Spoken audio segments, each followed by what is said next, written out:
Hey, Mark, Happy New Year, man. I'm wearing that badge of honor very proudly right now. I mean, it's crazy, but I'm grateful for the crazy. And so Eric was like, well, you could play the tambourine. And I said, I'm not playing the tambourine. Send her a t-shirt of my band forever. Yeah, exactly. Yeah, exactly.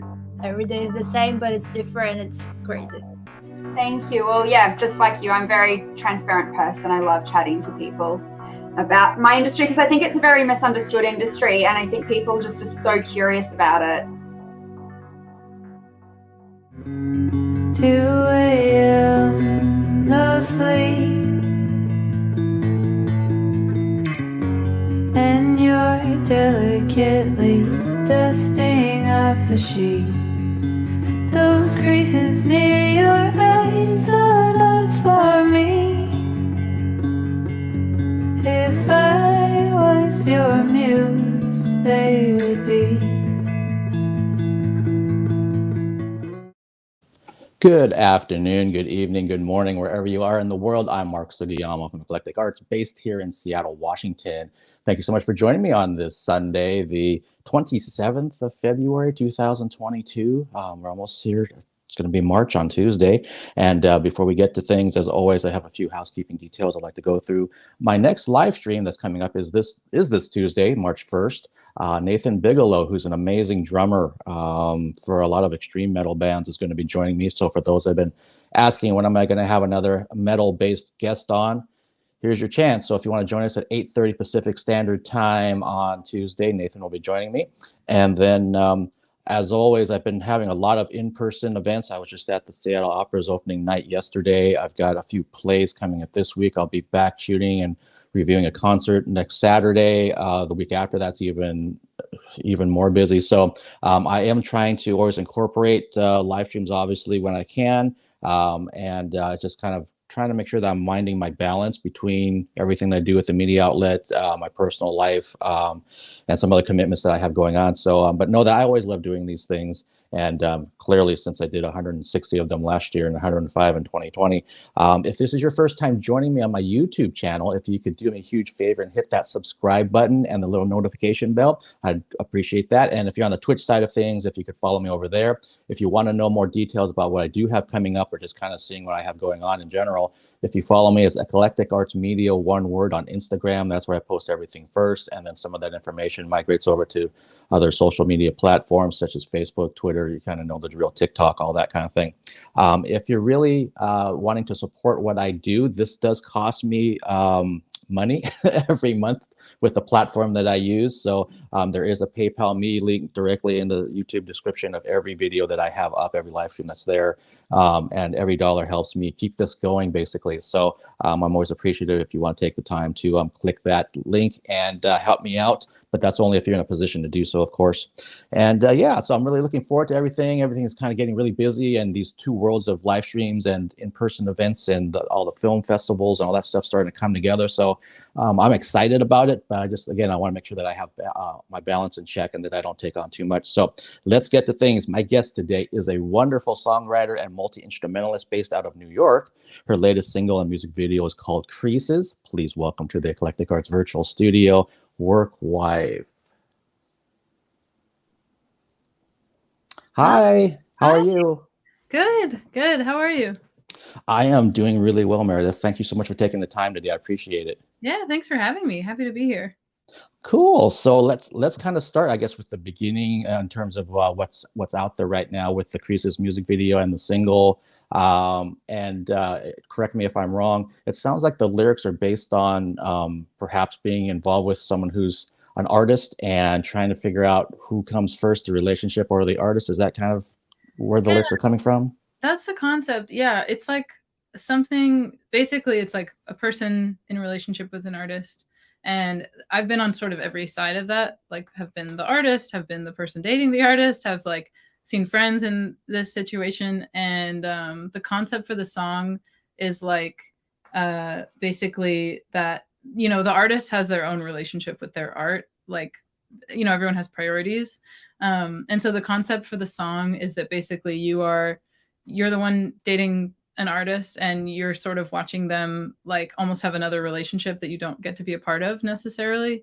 And you know that their art is always going to be the priority for them, which is like sort of a weird pill to swallow sometimes, because we often talk about prioritizing our partners as being like the most important thing in our life. I feel like that's like the Hollywood version, but in reality, everybody sort of has to like treat the thing that fulfills them. You have to like look out for yourself. So yeah, the song is just about being the partner of someone who's an artist and trying to figure out how to like grapple with like being supportive, and sort of like letting them have their thing. But also like, just learning how to like appreciate that, but still feel valued yourself in the relationship. Okay, yeah, no, that's something, as an artistic person myself, I definitely relate to. It's almost like somebody having a mistress. It's really kind of a weird. Yeah, exactly. And I tried to sort of use that personification in the song where you're the partner, and the song is framed as if you're watching your partner like cheat on you, or like that you're watching them with someone else, or that you maybe are watching someone that you want to be with, and you're not in their relationship, and you're wishing you could, date that person, but you're watching them with another person. And I tried to sort of personify like the art as like another person, because that's something we can all relate to, like seeing someone that you have a crush on and they're seeing someone else. But instead it's like sort of like their passion is like the person.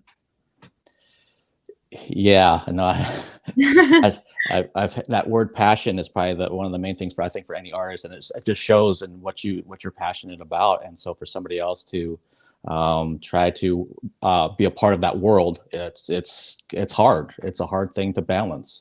And they know it too, just like you said. They know that this is where their heart is, or where their soul is. So you're not trying to take that away from them. You want to support them, but at the same time, it's like, what about us, or what about me, or do you have time for me? It's like, well, I will tomorrow, or that kind of thing. Yeah. It's like there's a lot of gray area. I feel like it's not black and white, like the right way to handle it, because sometimes both sides have to make sacrifices. Like sometimes you have to sacrifice, your music career or your blogging career or whatever for your partner, and sometimes it happens in the other direction. So I feel like it's just like a continual journey of figuring out the right way to do that. Yeah, for sure. And I want to say hi to Ove, who's joining us from Norway. Good to see you, Ove. And thanks. Oh yeah, the setup. This changed. I don't know. I think the last stream I changed this, and I'm still not sure if I'm happy with all this clutter. But you got some cool stuff behind you. What do you got back there? So there's like, this is a postcard from the band Alice, and the reason they will always be up here because in 2020, when the pandemic hit, they decided to go on a virtual tour, and they invited me to open up their shows. They're a wonderful band from Los Angeles. I can't say enough good things about them. And so had they not invited me, you and I probably wouldn't be talking right now, because this was the furthest thing from my mind, and I'm not tech oriented at all. So the thought of doing any kind of live stream kind of thing, and even when they approached me about it, I was like, so what am I going to do? I mean, I didn't understand what they're asking. Yeah. And they're like, no, Mark, we know that you have, a lot of artistic people, and we thought it would be great if you could come on and open up our shows for like 30 minutes by doing interviews. And I'm like, oh, okay. And so can you help me understand like how this works? Because you're in LA and I'm up here. And again, I hadn't really done any kind of streaming things. And we did, I used to know this number, 59 shows on that tour. Wow. Yeah, it was intense at times, because granted, everything on Society was going on, especially at the end of May into June, and we were hitting it pretty much every night. They had bands and DJs that were supposed to do their brick and mortar tour. For the most part, were on the virtual tour, so we had time zone issues going on. And I'll tell you this too, just as an aside, one of the best shows was, or maybe the most interesting show to me, is that we had everyone on the lineup, which was I think 3 other bands and DJs, all started at 8 p.m. because they're all in different time zones. So it was like, oh my gosh. Yeah, and so you can kind of amazing. Yeah, and those guys have such a skill set that they did everything on themselves, multi-camera. They turned their drummers' living room space or dining room space into like a club, so they had a light show, the whole 9 yards. and they were fumbling around too. I mean, it was a learning process for them too. So there were some hiccups for sure, as they call them, pancakes on mistakes that happened on the tour. But so that's them. I've got Felice is a wonderful duo from Brazil who I've interviewed a few times. Gabby and Cello. They just put out a new song cover, I think today. Cancer Slug is one of my favorite punk bands of all time. This is Leanne Womack. It's a signed laminate when I shot her show in 2018. So one of the few country artists. Blue Man Group. This is really old. From like, Jesus, 2009, I want to say. It's got the paint on them from their performance art stuff. Capra is a really cool band from I almost said Los Angeles, Louisiana. Same thing. They're kind of a mix of metal and hardcore, and they're doing some shows right now. This is Lance Henriksen from Alien. I met him a few years ago, so he signed that. What else is over here? Little Miss Nasty is a professional like burlesque dance troupe from Los Angeles. Smokey Robinson, Photo Pass, when I covered Smokey, shot him and reviewed him. The legend. These are signed point shoes from a soloist from the Pacific Northwest Ballet. I'm a credentialed reviewer there. Foggy Noggin was a product sponsor for the virtual tour that I do with Alice, so I would always have Jim's Brewery up here. Nightclub is a duo from LA. Alex Freeman is a wonderful singer from Florida. Hybrid, Mike and Lottie from the UK, amazing electronic videographer, just freaking everything. If you're an artistic person, I can't recommend them enough to check into Hybrid. If you search Hybrid UK, you'll see all this. They've been around since like the mid 90s, and they're fantastic people, just like the funniest people you'll ever interview or talk to. And then we've got the dude, Jeff Bridges, down here, who I got a chance to meet back in 2014, and I did an interview with him in 2013. So yeah, that's I like the new setup. I haven't seen the old setup, but I like the new setup. Oh, well thank you. I appreciate that. It's always something that I keep trying to change, and that I learned that from the Alice tour, because they kept adding things to their show. So I'm like, well, I can at least do something small. Let's change the background. Let's change how I do my introduction. Anything I can think of. Don't just stay stagnant and just do the same thing over and over again. So yeah. But back to you and work wife. Well, with Creases, you're kind of telling me a little bit behind some scenes or some things related to it, but I also know from looking at the music video, and I showed a real short clip of it, that it was shot here in Seattle. And can you tell me more about that whole experience and how that video came to be? Yeah, it's kind of a funny story. So for most of the pandemic, I've been in New York. But I decided at one point, it was like the year of the road trip. Everyone was like, what a good year to just hit the road and take a big road trip. And I knew I wanted to go home for the holidays if possible, but flying seemed a bit dangerous. So I bought a car in New York, and I drove it all the way across the country, over the course of like a month and a half or so. And that's a whole separate story. But I was just finishing a road trip. And right when I was almost done, I started reconnecting with a friend of mine from the music scene, Justin. His name's Justin Bouchard. He's now my boyfriend, which is where the story is going. But basically, we started chatting, and we like really hit it off. We were just talking online. This is like the story of everyone's pandemic relationship. We were like FaceTiming and stuff and trying to make it work, but it's hard when you can't see the person in person. And so for our like first date, actually, he flew out to Seattle from New York to hang out, and we just like did everything Seattle that weekend. We like went to Fremont and went to some breweries and hung out in Ballard, and I took him on the ferries. And when we went on the ferries, he just like was taking all this video. He just takes video all the time. He's sort of a like a documentarian kind of. And he has done something similar for his own band. It's called Shark Swimmer. They have a bunch of really cool music videos that have lots of like footage of New York. And so I'm used to him just filming stuff all the time. So he was just filming stuff, and I didn't really think anything of it while we were on the ferries. And then for my birthday, which was about a month after that, month and a half, he put together the music video and gave it to me as a gift, because I had sent him the demo of Creases when we were sort of getting to know each other, which is this funny thing I've realized after the fact. Like, I like dated a couple sort of like music type people during the pandemic, just like casually, and remote dating a musician, there's so much sharing of demos. Like it was almost like you could start to get to know the person. Then it was like, okay, well, let's hear the music, and then you would like trade demos, and it was like this whole thing. And so anyway, I had sent him the demo of Creases, and he really loved it. So then when he came, he shot all that footage and put that together for me. So I had no idea we were filming a music video. I was just, walking around the ferry. But it turned out really beautiful. He did an amazing job. So I feel lucky to have a music video just appear in front of me. Wow. Well, thanks for sharing that story. And that's awesome, because I think I mentioned to your pre-show that when I saw the video, I was like, that looks like Washington State Ferry's footage. The one that goes to Bainbridge, actually. Okay. Yeah.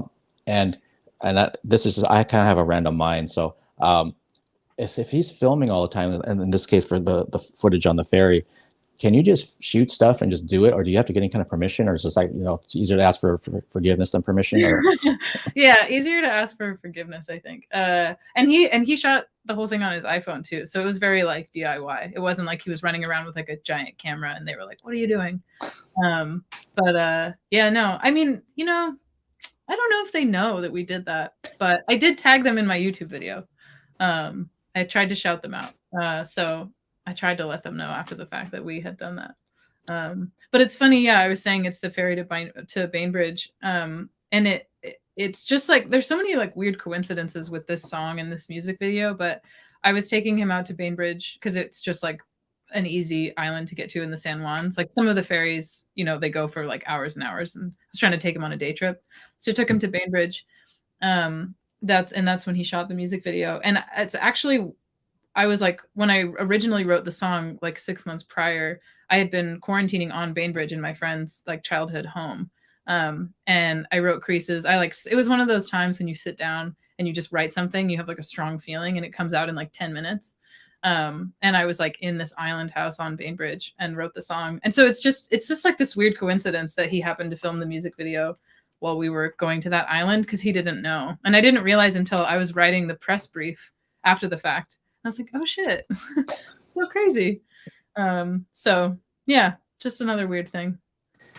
Sometimes the universe has those kind of coincidences that are so random, but they're so perfect. Yeah, absolutely. Yeah. That's cool. And I'm just kind of curious too, if we kind of maybe work our way back. What prompted you to pick up and move to New York? Oh yeah, that's a good question. So I moved to New York in August of 2017, which is right after I finished school at the University of Washington. And I got a job opportunity, and it just kind of seemed like, I mean, you know how Seattle is. Everybody really plants there. Like if you stay there after you finish school or, for long enough, it's like very hard to leave because it's such a lovely place to live. And I kind of figured if I was going to move somewhere besides Seattle, it was the only time that I was going to be able to get myself to actually do it, like right when I finished college. Actually, the other reason is that I'm sort of outdoorsy, but I'm not quite outdoorsy enough to hang in Seattle. Like I was having this experience where I would go to like happy hours and stuff, and people, I mean, everyone's just always talking about like where they're going to go camping the next weekend, or like, oh, they went on a rock climbing trip, or like this and this. And I like that stuff, but like I couldn't, like it was too much for me a little bit. So I figured if I moved to New York, I could, go to a happy hour and talk to someone about something other than like hiking. And it is true. So it did work.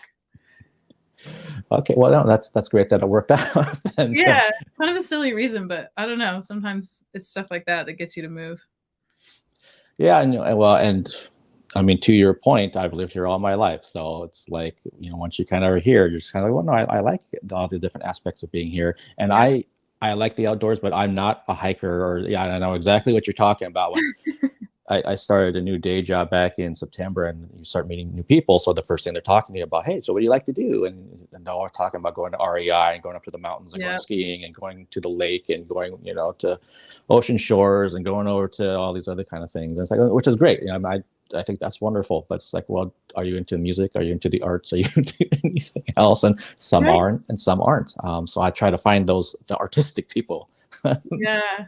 Yeah, and I know they're there. It was a silly reason to leave because it's not like Seattle doesn't have like a thriving music scene, which it does, and I've learned about since I got more involved in music here. now I'm like finding out about all these Seattle bands that I didn't know about before. But yeah, I just was having a hard time seeking it out. So I just like threw up my hands and moved across the country. But yeah, it sounds like you know exactly what I'm talking about. I do. I mean, the first concert I went to was that was a long time ago. I was 9 years old, and particularly, I would say like the singer-songwriter community around here, I got to know like around 2014, 2015, and it's extremely supportive of each other, of other people. I've had the pleasure of interviewing quite a few of these people and having like actually like friendships at this point. And it's really wonderful that way. And then on the flip side, like the metalheads that I know around here, they support each other and they know their bands, and if they're at the same gig at certain clubs around town and all that kind of thing. It's nice to see that. I'm sure there's some level of competition, but it seems to be a friendly competition. People aren't trying to step on each other to get ahead, which is wonderful. And I can say the same thing about the media community around here. When I first started photographing concerts and being in photo pits with people that I admired, and I thought, oh, I'm just staying away from them because I don't belong here. And turns out they're super cool and would come up and introduce themselves to me. And if you had any kind of questions about gear, how to shoot this kind of thing or whatever, they're happy. There was no secrets. They were just really, really generous, which is probably yet another reason why I stay. With you, kind of also, I started playing guitar many, many years ago, and with you being a multi-instrumentalist, what got you going with music? Well, I've been playing some form of music for most of my life. My mom put me in piano lessons when I was really young, and then I did that for probably like 12 years or so, classical piano. And then did some other, messed around a little bit in high school bands and stuff, like concert band, not like rock band. And then when I was in college, I started to like picking up all the other like rock band instruments, like guitar, drums, all that stuff. We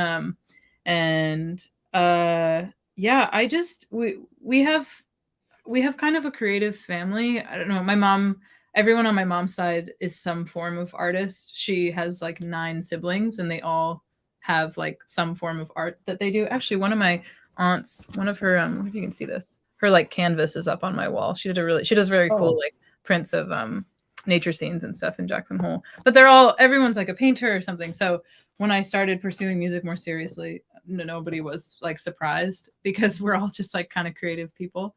So yeah, I don't know. It happened so early on that I've always thought of myself as a musical person. There was never a moment where I was like, I'm going to try playing music now. But definitely when I moved here was when I started taking it much more seriously.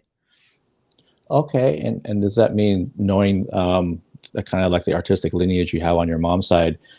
So do you also do painting? Are you working on maybe your own video things for future music projects for what you do? Are you kind of being this multimedia type of artistic person as well? Yeah, I've had such a hard time picking a medium. I think a lot of artists go through this.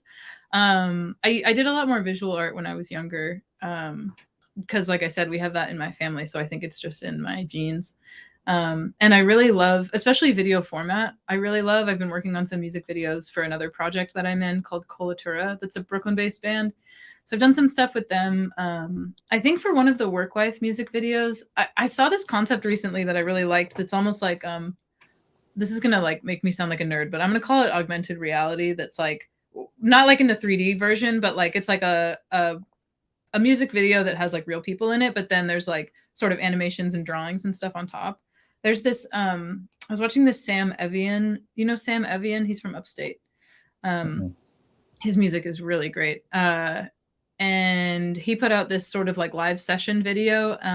And this animator, his name's James Dibvig, did a bunch of like overlaid sort of graphics on top. It's like him playing a live session in his living room. And then there's all these little like cartoon like flowers and like weird little like space aliens and stuff that are sort of like grooving sort of in the background while he's playing. And I love that combination of things. Like I love the visual aspect. So I think I might try to do something similar for the next Work Wife video, to try to combine like the music and the like visual art, graphic art style that I like to do. But yeah, it's a little hard to pick. It's hard to pick a thing when you want to do everything. Oh, that's really cool. And I'm looking forward to when you get the next video together, if it's going to incorporate those kind of elements to it. Yeah. the many years ago, I worked as an audio engineer at a computer company that almost strictly worked with animation. Cool. So I can't draw to save my life, but being around animators, 5 days a week and watching what they do and watching them work on some life drawings when they weren't working on a project and keeping their skills up and all that kind of thing was fascinating to me. And you're right. I think anyone who's artistic, you want to kind of get your hands into all of it because it's interesting to you, and then you start figuring out, what else? I'm Eclectic Arts. I'm no different. It's kind of like I don't want to be pigeonholed into anything. It's like, no, I have an interest in this, so why not learn about it? And what's better than bringing on guests? It could be like when I first started covering the ballet. I didn't know anything about ballet, so like I had to talk to the communications director. So, is there any way I can do an interview with any dancer from the company? And he was nice enough to set it up. And I learned so much just in that 30 minutes from talking to those two professionals about what they do that it helped me that much further. And here I am still going to shows and reviewing performances and everything. And I'm endlessly fascinated by the artistic thing and also just the process from the beginning to, what people see, hear, look at the end. So I don't need to have, because I have met some people where it's like, well, they are fine with the middle to the finished product. They don't really care about this beginning part because they don't want to see somebody stumble around and fumble and fail forward and all that. And I'm like, no, I like that because that's what I do. It's funny how much overlap there is too across the disciplines in terms of process. I was just talking to a good friend of mine who also has a Seattle-based music project called Sea Lemon. And her music is really wonderful. And her day job is as a designer. And her and I were having a conversation about the overlap between like design process and discipline and music process. Even just things like setting up constraints for yourself. Like in music, a lot of times you'll say like, well, how can I write a song that answers a certain question? Like, how can I, one example is like, can I write a pop song that like only uses one chord, or can I take like a sample? The other day I wrote a song with I sampled this like slide projector that was at this museum in New York. It was like an old one that made like a lot of mechanical noises. So like, can I write a song that like uses this as like the backing percussion? And like, it's funny how many different disciplines I feel like you set up constraints for yourself to sort of like put a little box around the creative space so that you have some parameters to work with and then like create something from there. But yeah, it's funny how much overlap there is across the different disciplines. So I think it helps in a way to like diversify a little bit just to like pick up some tips. Yeah, no, I would 100% agree. And I think one of the things that I learned actually back at that same computer company was that at the time I hated it, but I'd have deadlines to be creative. And it was like, Mark, this client down in LA needs this by midnight on Friday. I'm like, that's 3 days from now. How am I going to come up with all this stuff on the spot? And I'm not feeling it and I'm not inspired. But that time, when I look back on it, it's like, wow, that really helped me for so many things moving forward. It's like, now I know how to kind of turn that on when I'm not feeling it because I have to. But at the time, God, I hated that. I would come home like, I know I got to come up with this like 10-minute loop for this hip hop project or something. And I don't listen to hip hop. So I got to sit there and listen to a bunch of stuff and figure out how do I get in that headspace. And I'm not getting in that headspace. So now what do I do? And kind of take a break from it for 10 minutes and try to come back to it. And I just get frustrated again. It's like, but then go ahead. No, but that definitely transfers over to not only like things I do artistically, but also just a day-to-day life of when I'm not feeling it, and yet I've got something that I know I have to get done. How do I find that other gear and get it done? It's been so valuable. Yeah, it's such a myth too. Just what you're saying about like having deadlines. I've been reading this book called Hello Habits. I think it's just about like habit forming and how to like structure your day a bit, which I feel like we've all been trying to figure out how to do with more time at home, like introducing structure. And one of the things that the author was talking about was the myth of like inspiration and needing to feel inspired to start working on your creative project, and how he was talking about how like many successful artists don't like wait to feel inspired before they start something. They just have like dedicated time to work on whatever it is that their project is. And then they just like, they work. Like they just like, they sit down and then they do whatever they're able to do in a day. And yeah, I feel like we can sort of get caught in a trap of like waiting for the spark sort of indefinitely. And And sometimes it helps to just like grind it out for a second to like, sometimes it forces a different kind of output to happen in an interesting way. Yeah, no, I totally agree with that as well. And it comes back to, I used to work with, I managed quite a few college students at one point in my career.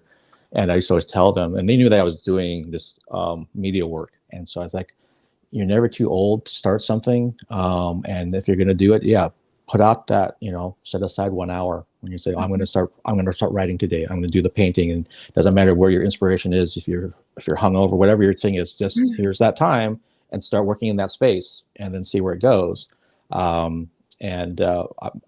I wish I could tell people that I had this grand plan of what I was going to do with Eclectic Arts 10 years ago. It wasn't even an idea. It was something that happened through an email exchange with a band in the Czech Republic. And we're just kind of going back and forth with this singer from this metal band. And I kept looking at those email threads and I kept thinking, oh, I bet you the other fans around the world would like to read this. And that's where the whole thing kind of just started. Yeah, and it used to be a fanzine, so it was a hard copy. And I didn't know how to design anything or print anything, but it's like, well, let's figure it out. Let's just kind of have some fun with it and see where it goes. And so it makes me laugh to myself sometimes when I'll be talking to someone like yourself, and I think if someone had told me back in 2011 or whenever that was that I started this thing, that I would be doing this now, talking to you virtually in New York about your music career and your artistic endeavors and everything, I would have been like, what are you talking about? That's not going to happen. Or, talking to film people or to whoever. It's just like, no, that's not what this was about. And I had no goal for it. But then I will say that when opportunities present themselves, I do jump on them as much as I possibly can and massage that and do everything I can to have it just grow and snowball into other things. But I could never hold a workshop on, this is how you would start, a blog. This is how you start a media. I'm the worst person to ask. No, I love that strategy of just sort of like taking opportunities as they present themselves. And, I feel like having a loose plan, but then not sticking to it if something comes up, like an interesting plan loosely held or something like that. And I feel like following what seems like good opportunities as they present themselves, even if they're outside of what you were originally expecting to do, and also trusting like the people and like trusting like if there's an opportunity that seems strange, but it's with a person that seems like inspiring or like they really have their act together or something, then I feel like I try to work under those two rules, like just working with people that I respect artistically and like being willing to change the plan when it changes. That's really good. Now I think about it, the respect part, I think I try to do as well. I'm really bad about changing the plan because I don't say I overplan, but I think I think too much sometimes, and so I get in my own way at times. And it's like, you just kind of, that happened on the Alice tour, and the members would probably never say that because they're too nice. But I know myself, I'm like, I have to kind of look back and say, man, Mark, you were really kind of getting into their business when you really shouldn't have been, because it was not that big of a deal. Just relax. But I couldn't do it. I kept like, oh no, what about this detail? Did you see that thing that you put out that, the semicolon was wrong or whatever on the event on Facebook? And I was just like, that's kind of the standard I try to hold myself to. So I have to just use the grinding. And when I have to relax, I don't know what to do with myself. But I'm better about it now. Yeah. Oh, I totally identify with that. Yeah, absolutely. But yeah, it was totally a process. But so as we're talking about work life, and you also mentioned the band that you're in as well, there in New York. So what is coming up for, I guess, both projects that you're a part of? Yeah, it's going to be a busy year. There's a lot coming up for both projects. So with Colatura, that other project that I joined a few years ago, we're actually about to put out our debut album. We've been putting singles out the last few months, and it comes out April 22nd. We're going to play a big release show at this venue called the Sultan Room in New York, which is a really fun spot. And before that, we're going to South by, which is in a couple weeks, I think. And then we're going to do a bunch of touring over the summer. So So that's that project, big release and all that that we've been working on for pretty much the entire pandemic. We wrote the album like May of 2020, so it's been a long process. And then for Workwife, I'm actually just finishing up recording the first EP for the project. And I'm working with, it's kind of like I was saying before, like working with people that inspire you. I'm working with this band called Toledo that's based out of New York. It's like two guys, they're a duo, and they write really wonderful, like sort of, it's a little more folk leaning, like lots of guitars, some acoustic, like slide guitar stuff. And so the EP is going to be a little bit more in that direction. They're producing it. And then I've been working with Melina from JSOM, and she's helped me with some pre-production and stuff, and she's going to mix it. So I'm excited about the team that's behind it, and it's really nice to have the help as a solo artist. Just like having people that you trust help to record the parts and to mix and stuff. So the EP will come out probably sometime this summer, I think. And yeah, and then the other Workwife thing is there's a Workwife show. The first full band show is this Saturday, actually, at the Broadway in New York, which is exciting. I played like a sort of a solo set thing with just my bass player at my loft like a month or two ago, but it'll be way different to have the full band behind it. So I'm excited about that. So lots of stuff. That is exciting. You do have a lot of stuff. You're not exaggerating at all. Yeah. And I'm curious too, with when the Workwife EP eventually comes out, will there be any kind of hard copy version of it? I've been thinking about that. I mean, I thought about pressing it or making tapes or something. It's a little hard with vinyl right now with the backup. Like we're getting the Colatura LP pressed, and I mean, yeah, it takes anywhere from 6 months to a year. And I'm the type of person who likes to just put stuff out. That's kind of how Creases happened. It was like, I just like really wanted to put the song out. And you know, you have to do a little bit of advanced work, but I'm not very patient. So I think for the first Workwife EP, I probably won't press it, but I likely will make CDs or tapes or something like that.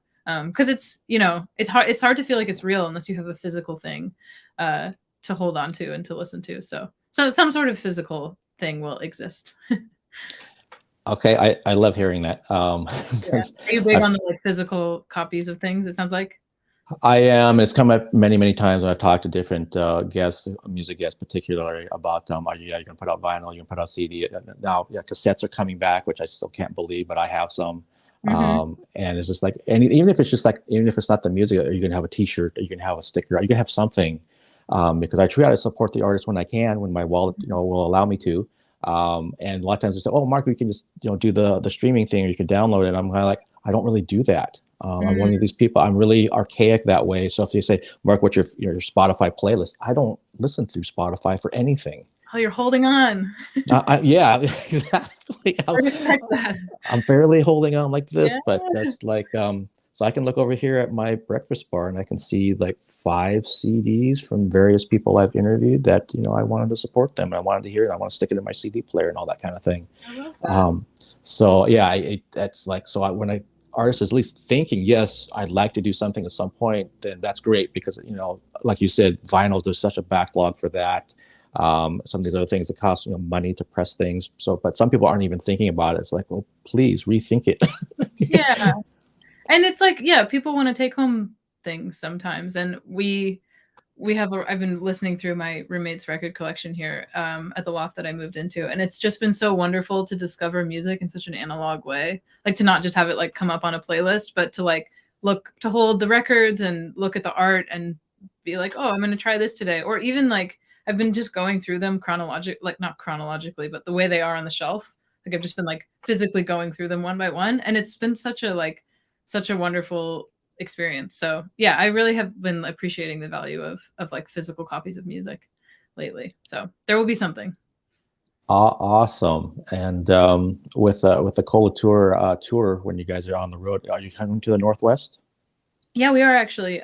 We're setting up a show with, I mentioned my friend in the project called Sea Lemon. We're setting up a show with her in August. It's probably going to be at what's that venue that starts with a B? My brain is in New York, not the Broadway.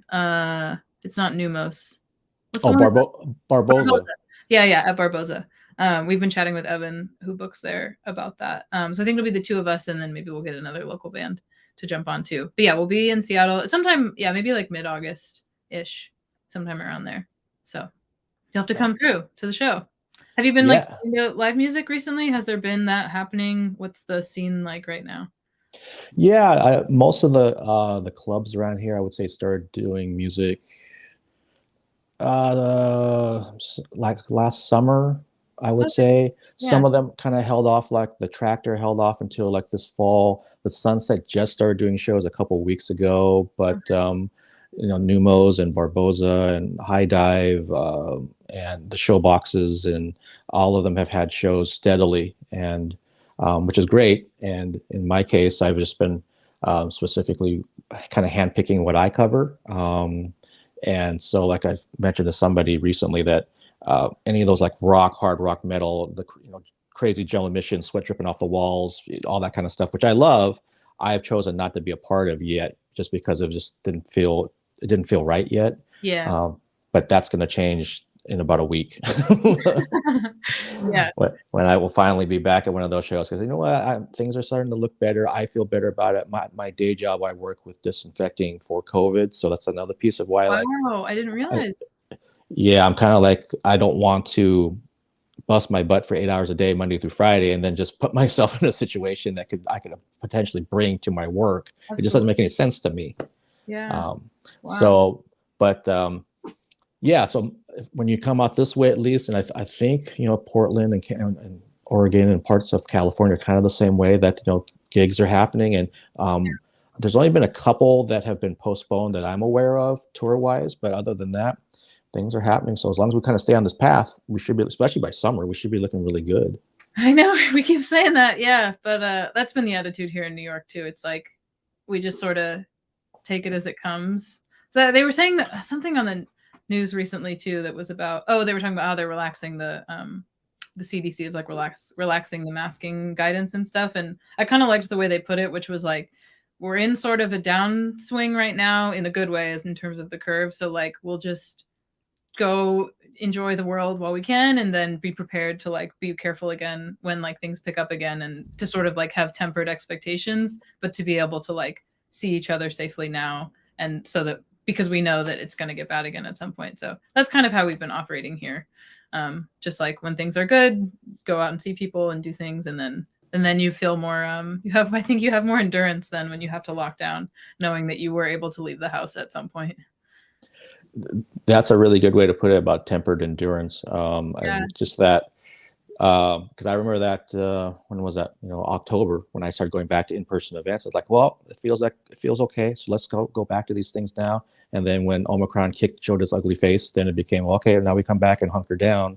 But at least I got that in my soul for that period of time. Yeah. Now I was just at something last night, and I'll be at things this coming week. So as long as it feels right, and I'm one of these people, I'm just talking about for myself, folks that are watching this later, so you do whatever you're going to do. But, so I self-test about every 3 days based on what I do for a day job.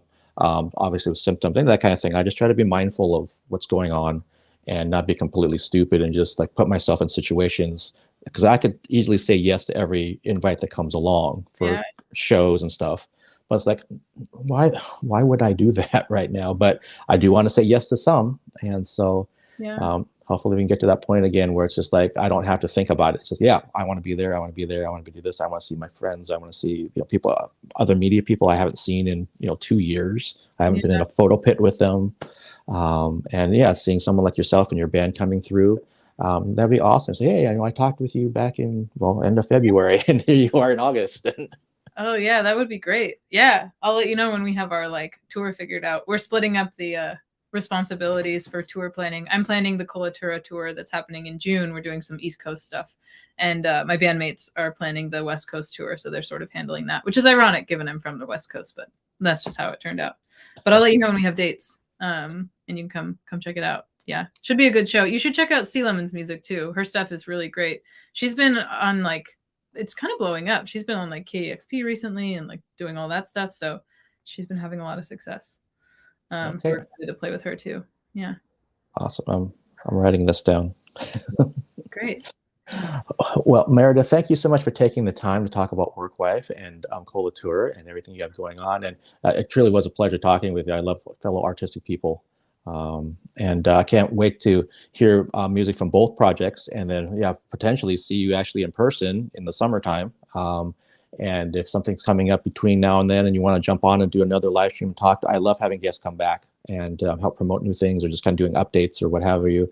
As long as I have time in my schedule, then I love scheduling these things, and we'll just kind of make it happen. Awesome. Well, thank you so much. This has been really great. Appreciate you taking the time to have me on the show. Awesome. Well, have a good late afternoon over there. And talk to you soon. Sounds good. See you, Mark. Bye.